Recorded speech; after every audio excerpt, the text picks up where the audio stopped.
A paz do Senhor, queridos! Estamos iniciando mais uma videoaula subsídio de seu canal EBD Fácil e Motivadora.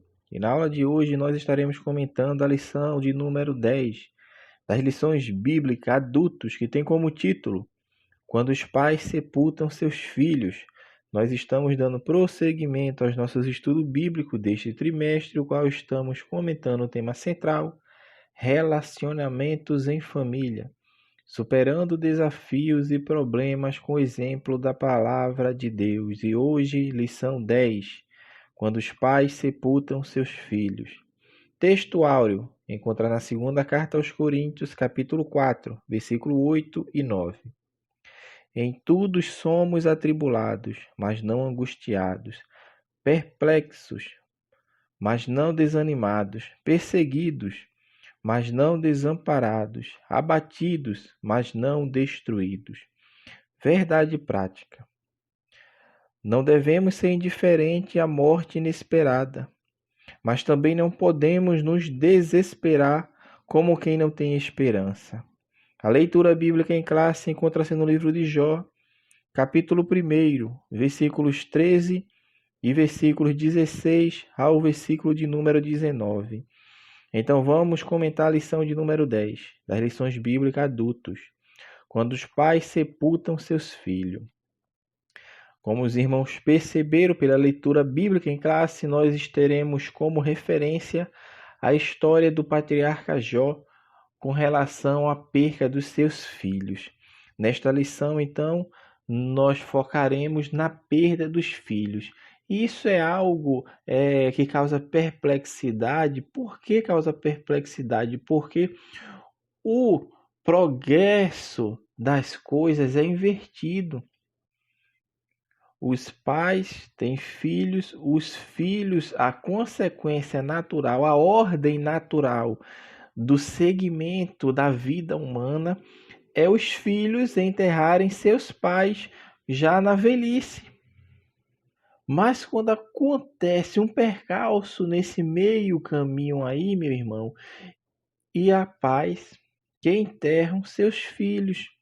O autor vai tomar como referência Jó, porque o texto deixa aqui bem claro o que aconteceu. É claro que nós não vamos entrar nos pormenores do relato, por que isso aconteceu com os filhos de Jó, porque aquela situação veio a fazer parte da vida de Jó, porque Jó estava sofrendo tanto, não.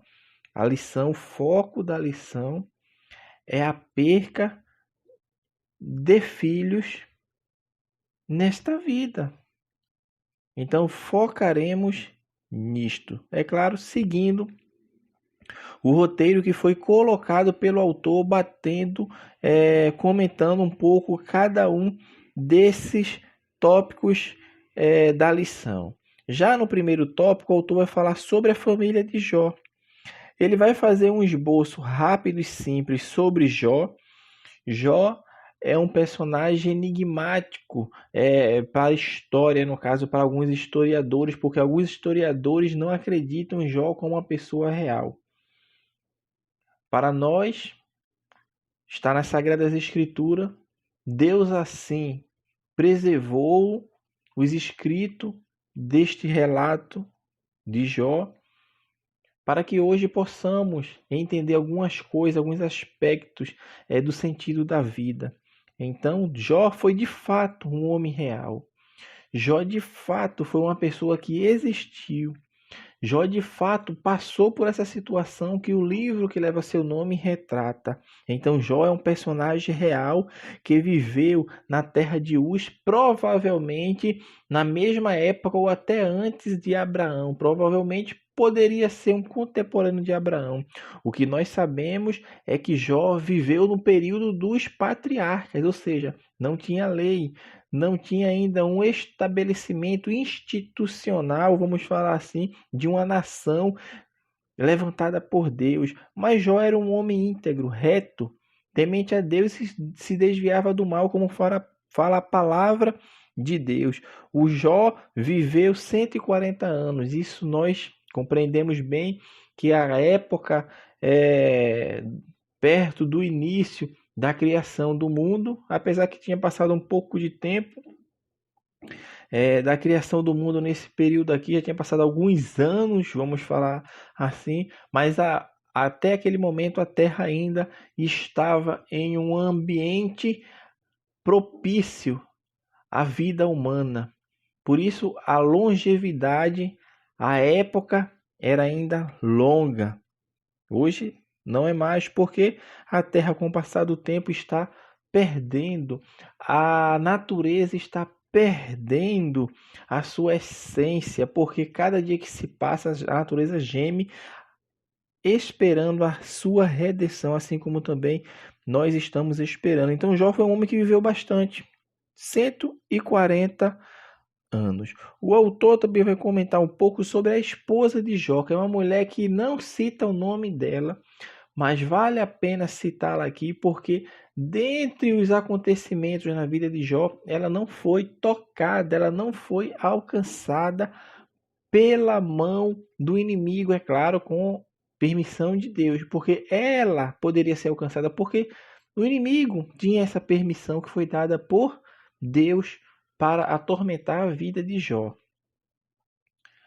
E muitas vezes nós não queremos entender, não compreendemos a situação que esta mulher estava passando. Situação difícil de perder 10 filhos, porque Jó tinha 7 filhos e 3 filhas, totalizando 10 filhos. E a mulher de Jó, meu irmão, estava sofrendo também. Muitas vezes nós focamos muito na vida de Jó, e é claro porque o livro vai citá-lo do início ao fim, diferentemente do que a sua mulher foi acometida, porque ela não foi alcançada por doença, ela não foi alcançada por perturbações de amigos, mas ela passou pelo sofrimento de perder o conforto do lar, de perder os banquetes que existiam na casa de seus filhos, porque a Bíblia fala que cada dia era uma festa na casa de um dos filhos de Jó, mas ela perdeu o aconchego do lar, perdeu a convivência com seu marido e, além de tudo, perdeu 10 filhos. É isso que a Bíblia nos mostra, porque Jó teve 10 filhos e filhos que Jó cuidava. Jó tinha zelo, Jó tinha preocupação desses filhos.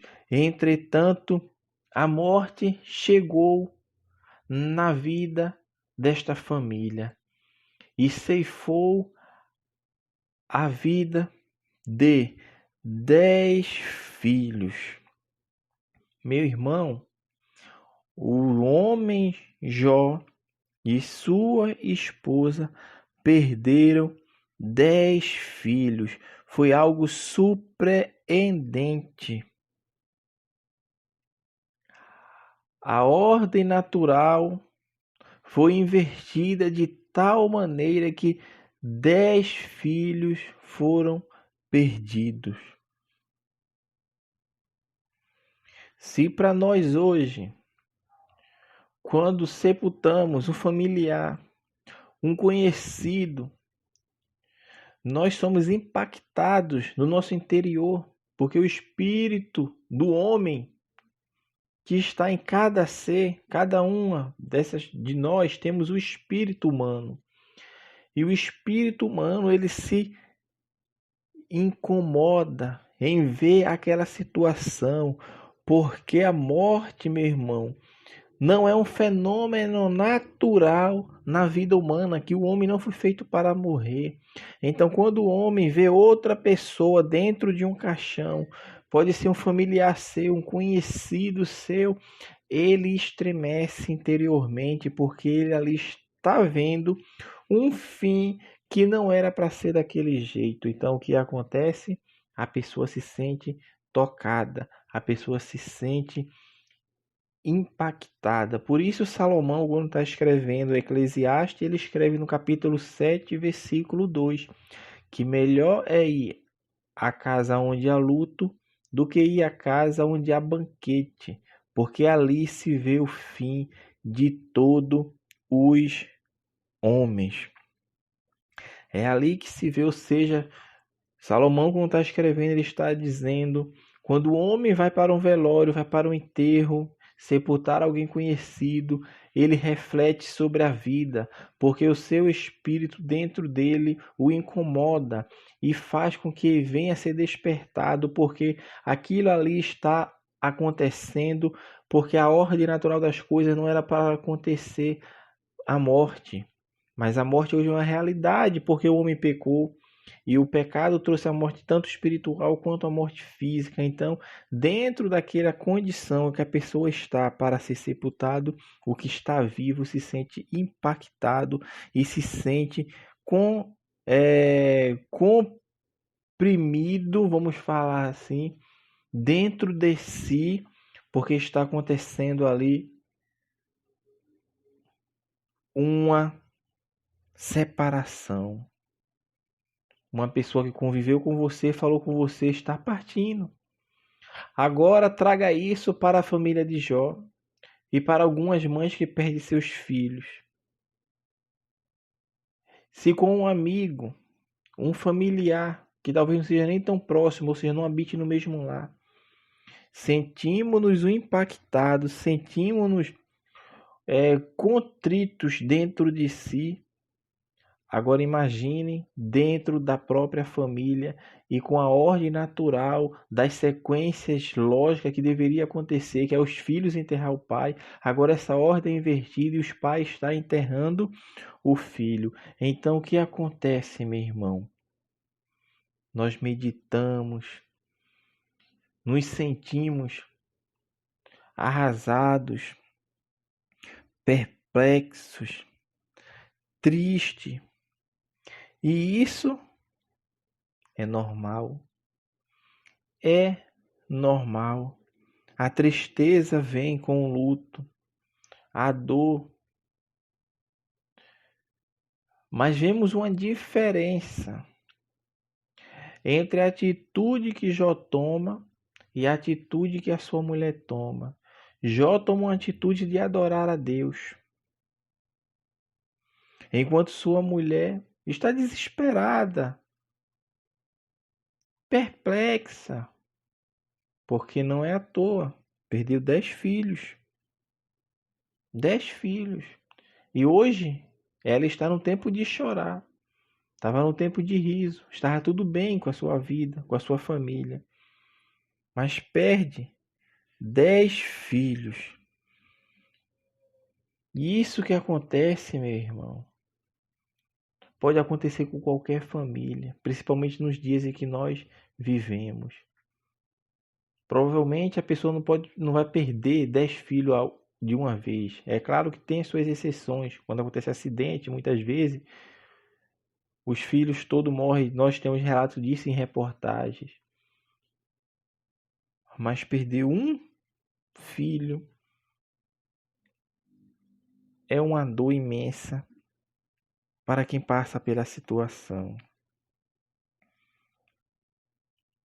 Mas o desespero de Jó,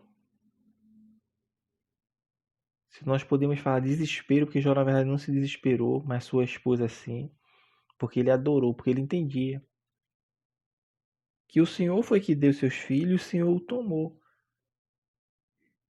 Jó passou por luto, passou, tristeza, passou, chorou, provavelmente sim, chorou, mas tinha certeza que seus filhos estavam diante de Deus. E muitas vezes isso lhe conforta o crente que é fiel a Deus, que cria os seus filhos na doutrina e da admoestação do Senhor. Ele pode até perder o seu filho, a sua filha. Ele vai chorar, vai ficar triste, vai, mas ele vai ter a certeza de que seu filho, sua filha, foi guardado pelo Senhor e está na presença de Deus, adorando a Deus e sabendo que o dinheiro irá encontrar, porque fez seu papel. Nessa situação, meu irmão, a dor chega. A tristeza, o choro, mas a esperança do crente é a ressurreição do seu corpo. E quando morre salvo, não há motivo para desespero, se isolar do mundo, viver em um luto eterno. Devemos fazer como Jó. O Senhor que tomou, estão com o Senhor. Perdi a presença deles, o afago, as brincadeiras, as conversas. Mas essa aparente perda não é uma perda, foi um ganho, porque todos foram salvos.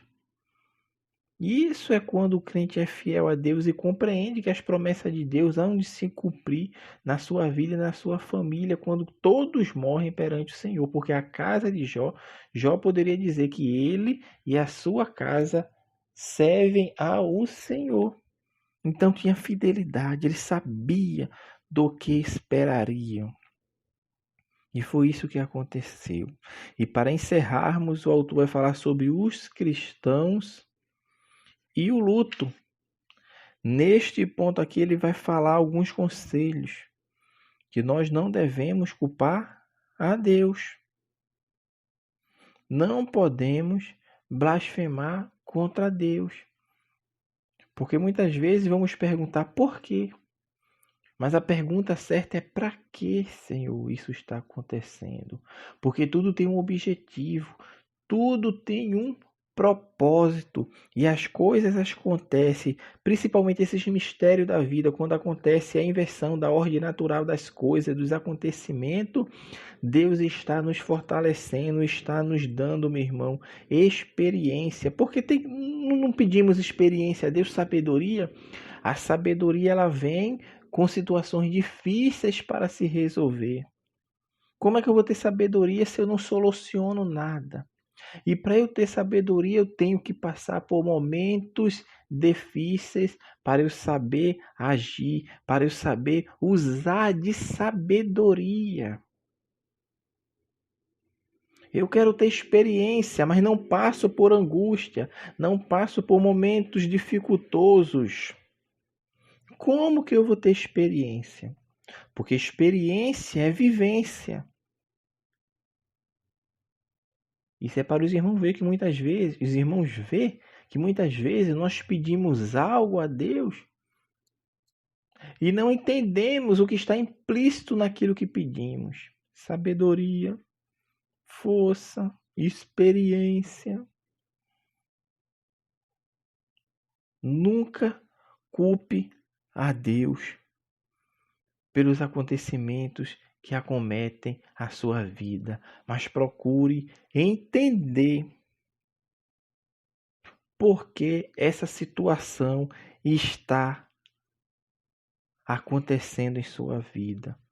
Quando eu procuro entender e compreender o porquê deste acontecimento, o porquê dessa situação que está me afligindo, eu começo agora a enxergar Deus mais perto de mim, porque eu estou compreendendo o propósito e o objetivo de Deus está fazendo com que isto venha acontecer na minha vida.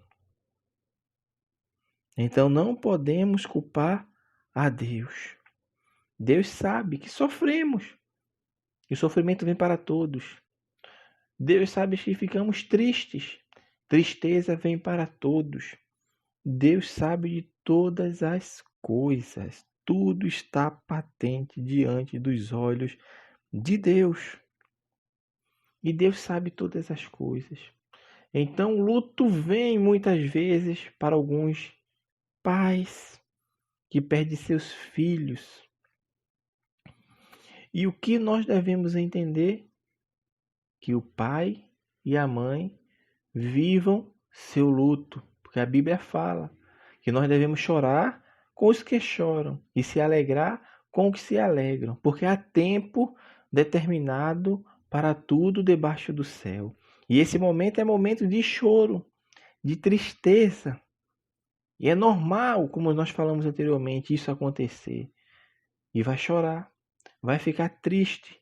Deve-se viver sim o luto. E isso, meu irmão, é saudável. É misto que aconteça. As pessoas choram em percas, se entristecem. Mas o que não pode é acontecer, é viver eternamente presa ao luto da perda.